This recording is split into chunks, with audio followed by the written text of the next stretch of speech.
côté partout où je serai, je soutiendrai tout cet élan. Et je pense que c'est aussi le président de la République est très content de cette initiative.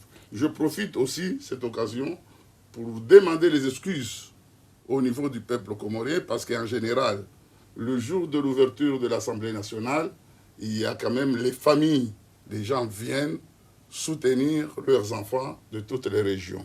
Cette fois-ci, vu les mesures préconisées dans le cadre de la lutte contre le corona et les mesures prises par le chef de l'État pour amener les Comoriens à jouer un rôle actif de prévention, donc on a été obligé de réduire les gens à un strict minimum. Mais nous aurons l'occasion de fêter ensemble puisque le corona partira. Merci. Et qu'est-ce qu'on entend de nos députés en cette période de pandémie? D'accord, donc pas seulement à cette période de pandémie. Je pense qu'au niveau de cette période de pandémie, les députés, comme tous les Comoriens, doivent être ensemble autour du chef de l'État et soutenir toutes ces mesures qui ont été prises par le gouvernement de l'Union des Comores en collaboration avec les îles et tous les acteurs du développement de notre pays dans le cadre de la prévention et de la gestion de ce coronavirus. Donc, en ce qui me concerne, aujourd'hui, les parlementaires vont venir nous soutenir, ils vont rentrer dans leur région, ils vont vulgariser toutes les mesures qui ont été prises par le gouvernement, ils vont soutenir les équipes et les structures mises en place pour que nous sommes ensemble, unis et continuons à lutter contre ce virus, ce grand fléau. Donc pour ce moment, en ce temps précis, ça c'est l'activité principale du gouvernement et c'est aussi l'activité principale du pays et aussi c'est l'activité principale de tous les Comoriens soucieux de leur pays, c'est d'essayer de vulgariser toutes les mesures prises par le gouvernement et de conscientiser les Comoriens à rester très vigilants face à ce fléau. Merci. Le président de la République, Azali Assoumani, a reçu ce samedi à Beti Salam les membres du Comité national de coordination des cadres de gestion et coordination de la crise du Covid-19. Il était question au cours de cette rencontre des mesures de prévention contre la propagation du Covid-19 en Union des Comores. Reportage de Badria Sedomar et Salim Zarkachi. Le comité de coordination est composé de 7 sous-comités, dont le sous-comité logistique, le sous-comité de communication, le sous-comité chargé des aspects sécuritaires, le sous-comité chargé des affaires administratives et financières, le sous-comité économique, le sous-comité scientifique et enfin le sous-comité de prise en charge. C'était une occasion pour le président et les membres du comité interministériel de les interpeller pour la mission qui leur incombe au sujet de la lutte contre la propagation du Covid-19 de par le monde. Les membres de ces sous-comités sont déterminés plus que jamais à accomplir leur mission pour ce qui est de la lutte contre le coronavirus. Nous sommes chargés à sensibiliser la population comorienne par tous les moyens, toutes les formes, à travers les médias audiovisuels, la presse écrite, travailler ensemble avec les radios privées et les radios aussi communautaires, les médias privés aussi.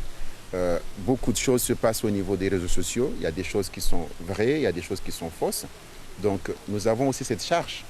S'il y a des choses qui viennent et qui ne sortent pas du comité interministériel ou bien des autres sous-comités, c'est notre rôle d'informer la population qu'il est temps c'est-à-dire la réalité. Nous allons nous préparer comme les autres pays à voir quels sont les besoins immédiats de prévention, mais aussi de riposte en cas de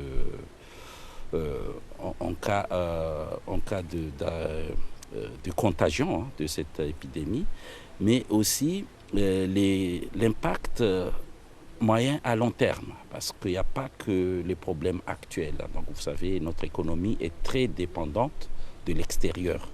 Et tous les pays qui sont nos partenaires économiques et financiers sont la plupart touchés par cette épidémie.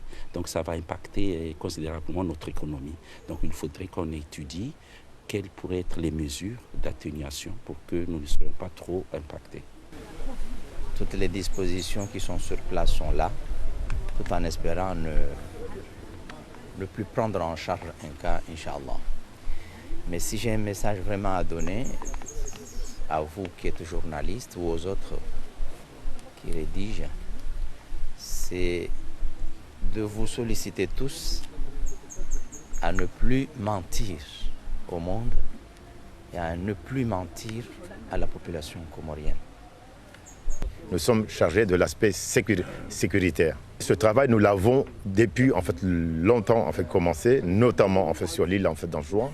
Donc aujourd'hui, ce nouveau cadre qui a été mis en place, il permet surtout de clarifier les responsabilités de chacun et travailler dans un cadre mieux organisé où il y aura plus de collaboration, de coopération.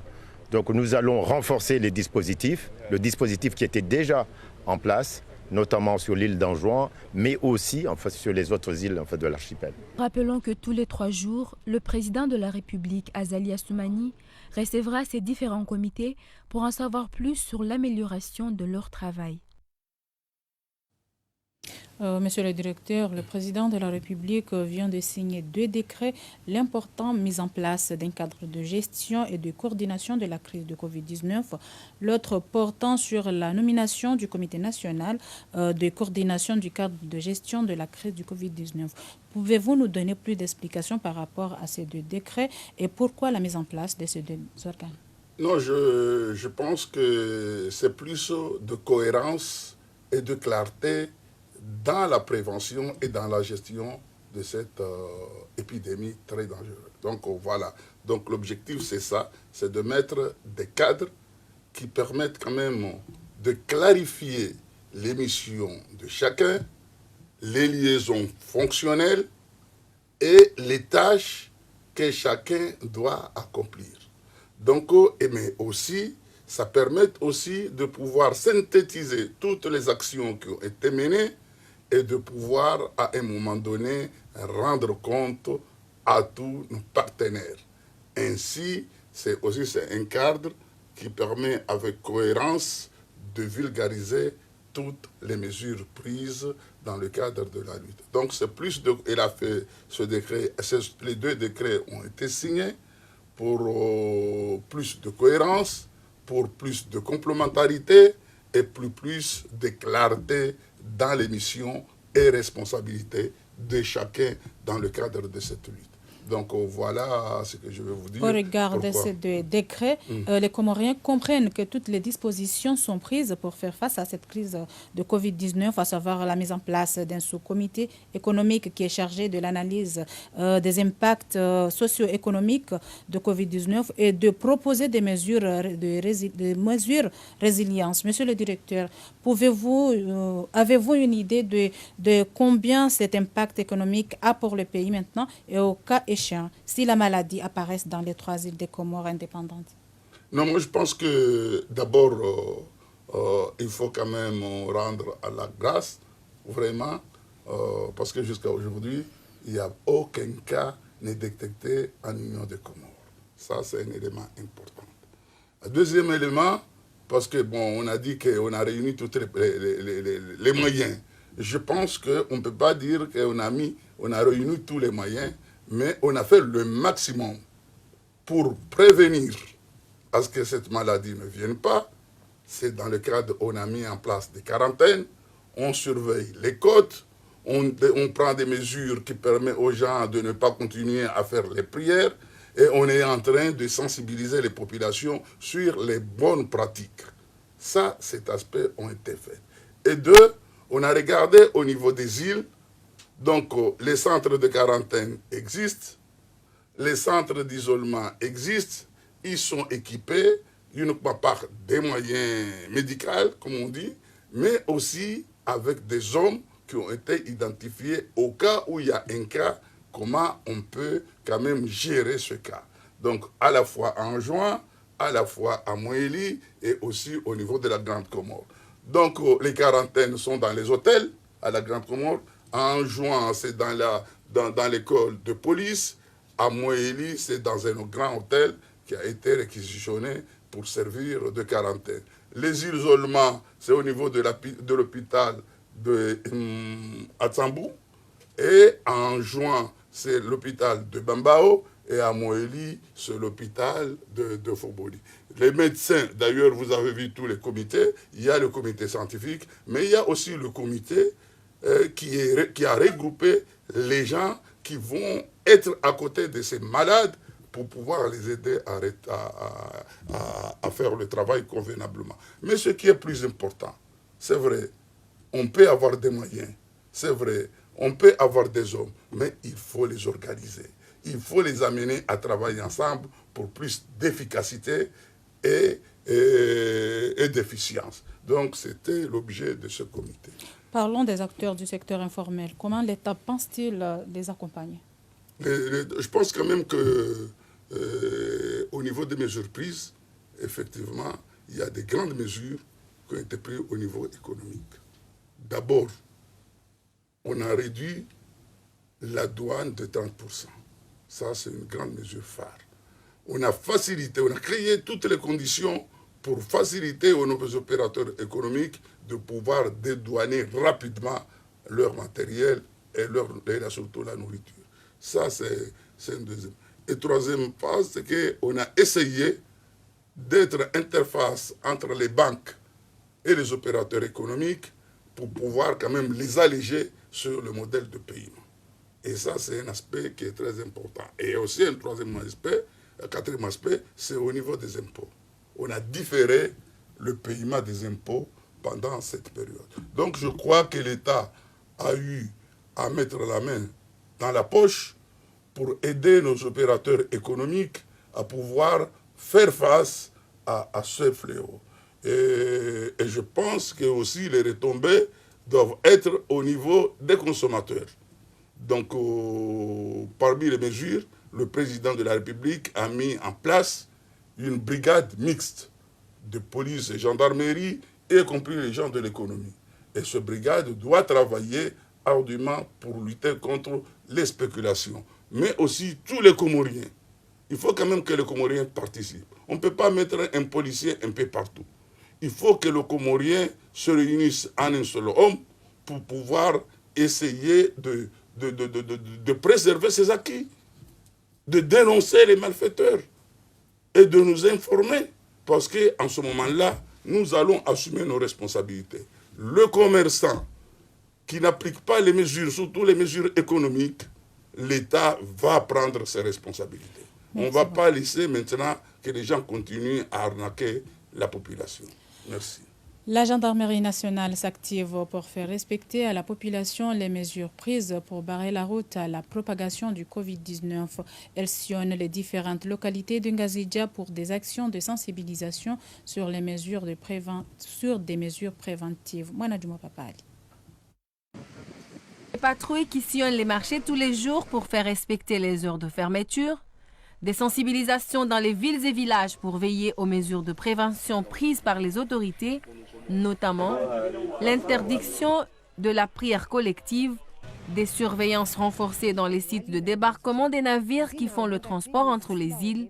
Ce sont des missions assignées aux forces de sécurité en cette période de pandémie. Nous veillons à l'application des notes qui sont signées par les autorités compétentes et aussi les arrêtés ministériels qui sont sortis et même aussi le décret présidentiel qui a été récemment signé par le chef de l'État concernant la fermeture des mosquées et l'interdiction des prières collectives dans les mosquées et les prières de vendredi. Donc la gendarmerie aujourd'hui fait le tour de l'île ou presque des Comores pour veiller à l'application stricte de ces textes afin de faire barrage à cette pandémie. Le COSEP, de son côté, a opté pour renforcer les capacités de ses agents qui, en cas de période de crise sanitaire, devraient être en mesure de répondre aux besoins de la population. Intensifier les présences des forces de l'ordre dans les zones côtières est une condition sine qua non pour éviter la propagation du virus dans les autres îles, vu qu'à Mayotte, la vitesse de la propagation du virus prend de l'ampleur. La prise en compte des mesures de prévention par les autorités sanitaires pour se protéger de la propagation du Covid-19 ne laisse en effet personne indifférent. C'est le cas des habitants côtiers qui s'impliquent pour empêcher que les embarcations de fortune venant d'ailleurs n'accostent Ngazidja. Pour ce faire, un comité en charge de cette opération est mis sur pied aussi bien à Bangwa et Salimani de la région de Hambou. Reportage de Saïd Ibrahim et Salimali Ratiraka. Personne ne se montre indifférent quant aux mesures de prévention prises par les autorités compétentes pour se protéger contre la propagation du Covid-19 aux Comores. C'est en effet le cas des côtiers qui se sont impliqués pour que les vedettes ou embarquements de fortune de l'extérieur ne s'accostent aux Comores. À Bangwa, dans la région de Hambou, un comité en charge de cette opération travaille sans relâche pour y parvenir. C'est aussi le cas de celui de Salimani Hambou. À Mandazambwani, dans la région de Bambao, les pêcheurs se sont attelés à la tâche pour que ces embarcations venant d'ailleurs ne viennent aux Comores. Les mesures de prévention contre la propagation du Covid-19 revêtent une importance capitale pour la vie de tout un chacun. Dans une interview accordée à l'RTC, le ministre de l'Information a appelé les journalistes à faire preuve de professionnalisme en cette période de pandémie. Il a aussi abordé la question de l'interdiction des kwassa dans les îles. Selon lui, la population s'est impliquée pour faire contrecarrer le coronavirus dans les 3 îles. En cette période particulière, liée à cette pandémie, il est vrai qu'à un moment donné, des kwassa entraient en juin. Mais fort heureusement, avec la collaboration permanente de la population, notamment celles qui sont situées dans les régions où il y a départ ou arrivée des kwassa, la population collabore, mais vraiment avec les autorités, de sorte que ces derniers jours, on n'enregistre plus d'arrivée des kwassa venant de Mayotte. Grâce à la sensibilisation faite par les autorités nationales au niveau du territoire, notamment en juin, et le personnel médical avec les forces de l'ordre, la sensibilisation qui continue au niveau de l'île, il est né une collaboration avec la population qui fait qu'aujourd'hui nous constatons à cet arrêt de ces mouvements venant de Mayotte. La responsabilité de tout un chacun est essentielle, notamment à vous journalistes. Je ne suis pas là à donner de leçons, mais à titre de rappel, chaque profession a sa déontologie propre. La vôtre en tant que journaliste, bien entendu, vous avez ce droit à la liberté d'expression de presse, d'accord, mais jusqu'à quel niveau? Jusqu'à quelle limite cette liberté d'expression? Ensuite, dans la démarche même de votre travail, vous avez des sources d'information. Mais de grâce, vérifiez à ce que la source d'information soit vraie. Monsieur le directeur, les Comoriens constatent la sensibilisation menée par les forces de l'ordre dans leur localité et à en croire les uns, ils apprécient cette initiative, mais d'autres suggèrent le renforcement des surveillances des côtes, notamment au niveau de l'île d'Anjouan, mais aussi à Mouélik, à la Grande Comore. Votre réaction? Non, les deux à la fois, madame. Donc, il faut continuer la sensibilisation. C'est ce que le président de la République a préconisé. Il a préconisé l'approche pédagogique. Il faudra conscientiser le Comorien, montrer le danger de cette maladie, montrer comment il faut faire pour se préserver et préserver notre pays. Donc, cette approche, d'abord, c'est l'approche la plus efficace. C'est la plus efficace. 1. Et 2. Puisque le fléau déjà est dans notre île sœur de Mayotte et que les mouvements perturbent, des mesures ont été prises. La première mesure concernant la circulation maritime. Tout vedette ou tout bateau au niveau des îles ne doit pas circuler. Cette mesure a été prise. La deuxième mesure, qu'il faut renforcer toutes les côtes. Parce que si aujourd'hui le pays reste épargné, Inch'Allah. Donc c'est à cause de ce travail. Le travail de sensibilisation et le travail des forces de sécurité et défense qui dissuadent, qui circulent, et qui essaie d'empêcher ces vedettes de fortune de pouvoir amener des gens vers ici. Je pense que ça, c'est l'élément essentiel. Et là, je dirais un message, et je vais dire à nos frères et sœurs qui sont à Mayotte. Ils sont là, effectivement, le virus est là-bas, mais il faut quand même, on les conseille de rester là-bas. Ils ne vont pas quand même rendre vraiment un mauvais service à notre pays. Ils ne vont pas venir contaminer leurs frères et sœurs. Ils vont aussi trouver les médicaments et le cadre d'hospitalisation nécessaires pour leur guérison. Et je pense que vraiment c'est de la sagesse et aussi c'est vraiment à faire preuve d'aimer leur pays s'ils se restent dans notre île sœur de Mayotte. Mayotte, c'est Comores. Il faut qu'ils restent là-bas pour sauver ceux qui sont ici. On ne les chasse pas, mais il nous faut nous protéger. Merci. Donc c'est dans ce cadre que ce travail, que je rends hommage. D'abord, je profite de cette occasion pour rendre hommage au travail qui est réalisé par les forces de sécurité et de défense et de rendre hommage à toutes ces populations qui sont tellement actives, mais aussi rendre hommage aux comités des différents villages et villes qui s'activent et qui sensibilisent les populations et qui surveillent les côtes pour empêcher quand même la pénétration de ce virus dans ce pays et qu'ils continuent cette lutte et je les remercie. La crise sanitaire qui frappe de plein fouet le monde se répercute sur l'économie des pays sous-développés.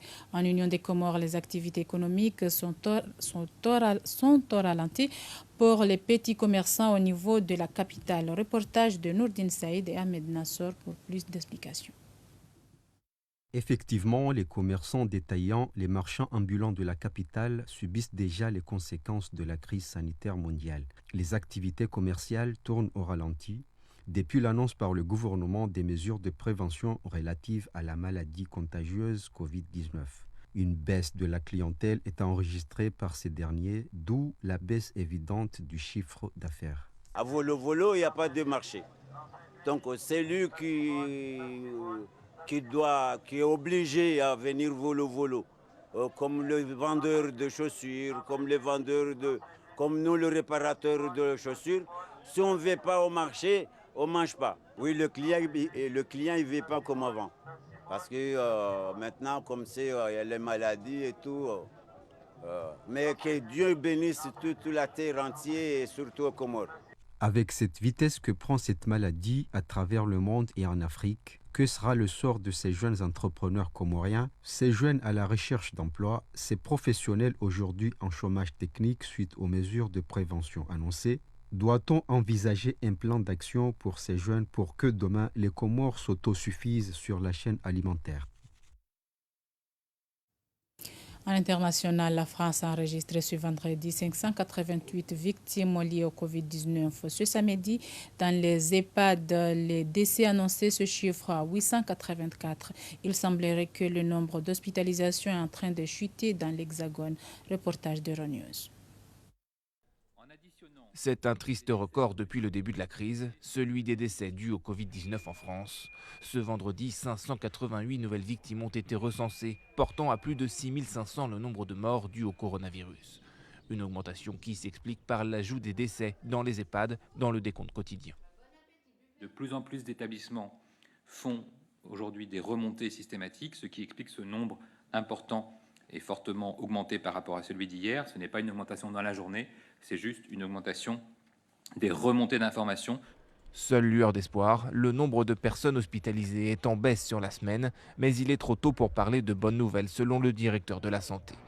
Le gouvernement de son côté ne cesse de répéter aux Français de rester chez eux. Pas question de profiter du début des vacances de Pâques pour partir. Les contrôles ont été renforcés dans les gares et sur les autoroutes avec 160 000 gendarmes et policiers déployés. Ça marche, allez-y. Bonne journée. Bonne journée. Le nombre de verbalisations n'est pas plus élevé qu'à l'accoutumée, ce qui peut être le signe que les Français ont compris qu'il n'y a pas de vacances.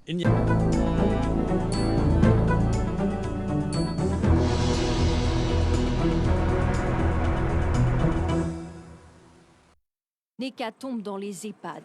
C'est ce que redoutaient les professionnels de santé depuis plusieurs semaines, sans pouvoir en mesurer l'ampleur. Pour la première fois, les autorités communiquent un chiffre. Au moins 884 résidents sont décédés du Covid-19, un bilan qui devrait encore évoluer. Actuellement, l'ensemble des établissements de type EHPAD n'a pas encore réalisé la totalité des remontées des cas et des décès.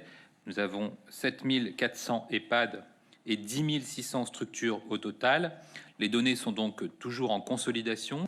Certains établissements sont plus durement touchés que d'autres, comme cet EHPAD de Mougins. 24 retraités sont décédés, soit un quart des résidents. Ces chiffres ne surprennent pas les professionnels. C'est le premier constat, en effet, c'est d'un chiffre qui est extrêmement important, mais auquel on était habitués depuis quelques jours, puisque tous nos adhérents, tous nos contacts nous faisaient remonter ces dizaines de morts dans leurs structures. Sur plus de 700 000 résidents en France, 14 638 cas confirmés ou suspects de Covid-19 ont été recensés. Désormais, la Direction générale de la santé doit actualiser ces données chaque semaine. Décédés du Covid-19, un bilan qui devrait encore évoluer. Actuellement, l'ensemble des établissements de type EHPAD n'a pas encore réalisé la totalité des remontées des cas et des décès. Nous avons 7400 EHPAD et 10 600 structures au total. Les données sont donc toujours en consolidation. Certains établissements sont plus durement touchés que d'autres, comme cet EHPAD de Mougins. 24 retraités sont décédés, soit un quart des résidents. Ces chiffres ne surprennent pas les professionnels.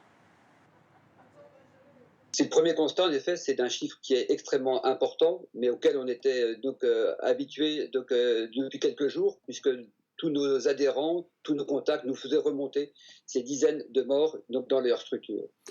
Sur plus de 700 000 résidents en France, 14 638 cas confirmés ou suspects de Covid-19 ont été recensés. Désormais, la Direction générale de la santé doit actualiser ces données chaque semaine. Bruxelles supprime les taxes d'importation pour maximiser la lutte contre le Covid-19. L'OMS et le FMI se sont également déterminés à emboîter le pas à l'Union européenne en faveur de l'Afrique. Reportage. La Commission européenne veut donner les moyens au système de santé qui manque cruellement de matériel pour faire face à la crise du coronavirus. Masques, blouses de protection, kits de dépistage ou ventilateurs vont désormais pouvoir être importés à un prix plus avantageux, comme l'explique Ursula von der Leyen. Nous avons, dit-elle, accepté de supprimer temporairement certaines taxes sur l'importation de dispositifs et d'équipements médicaux en provenance de pays qui ne font pas partie de l'Union européenne. Bruxelles prépare par ailleurs un paquet d'aides financières pour soutenir l'Afrique et d'autres régions vulnérables où l'évolution de la pandémie inquiète. La question était au centre d'une visioconférence des ministres des Affaires étrangères européens. Si nous ne résolvons pas le problème en Afrique, nous ne le résoudrons pas en Europe, explique Joseph Borrell, le chef de la diplomatie européenne.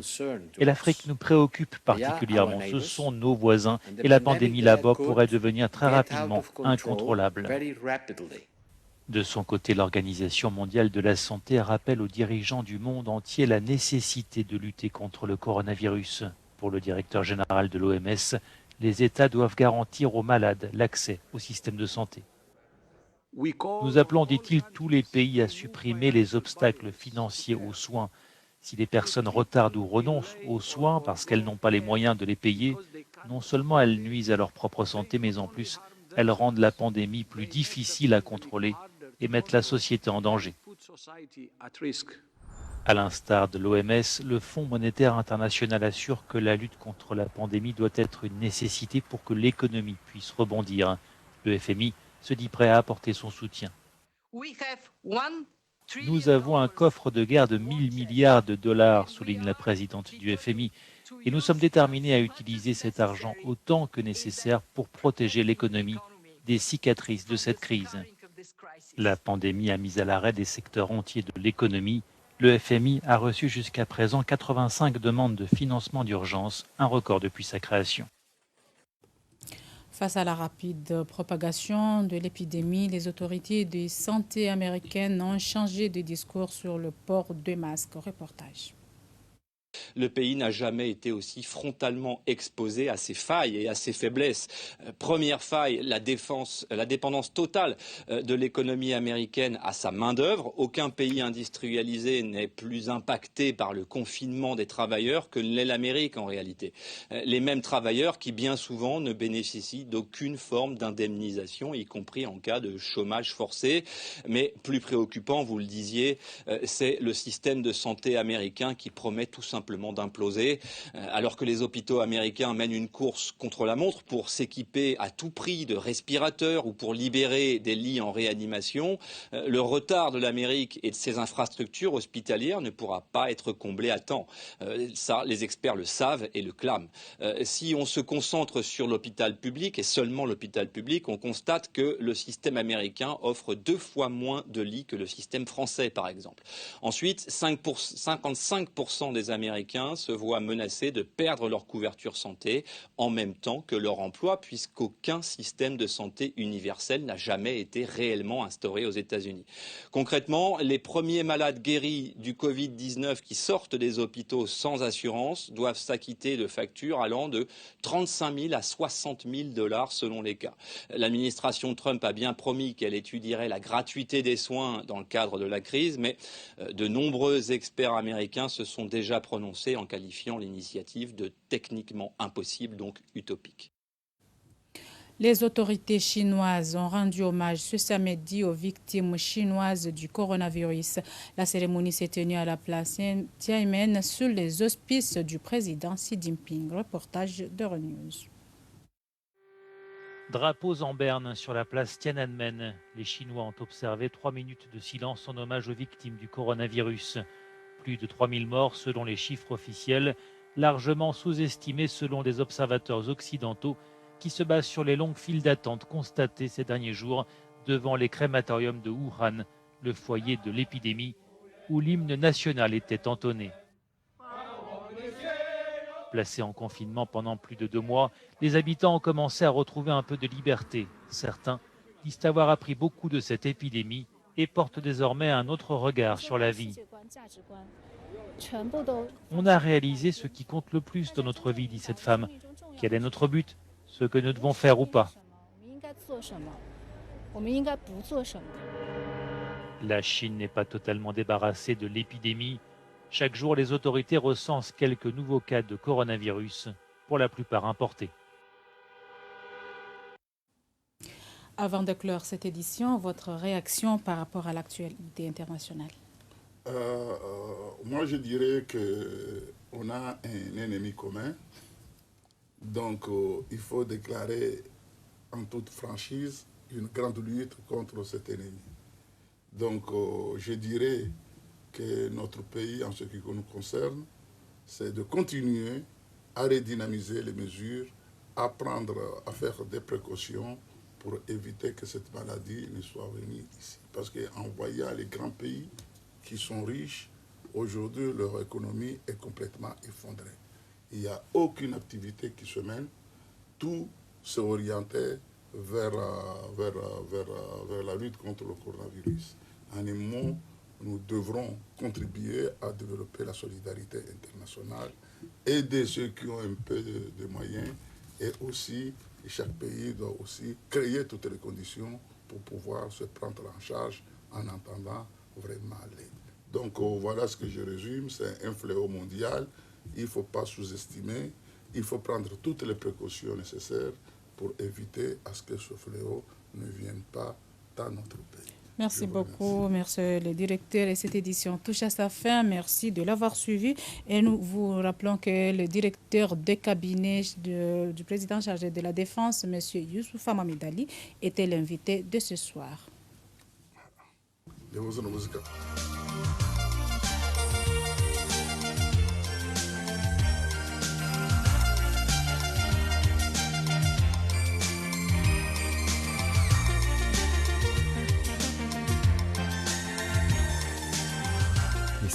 C'est la pub. Oh, c'est la pub.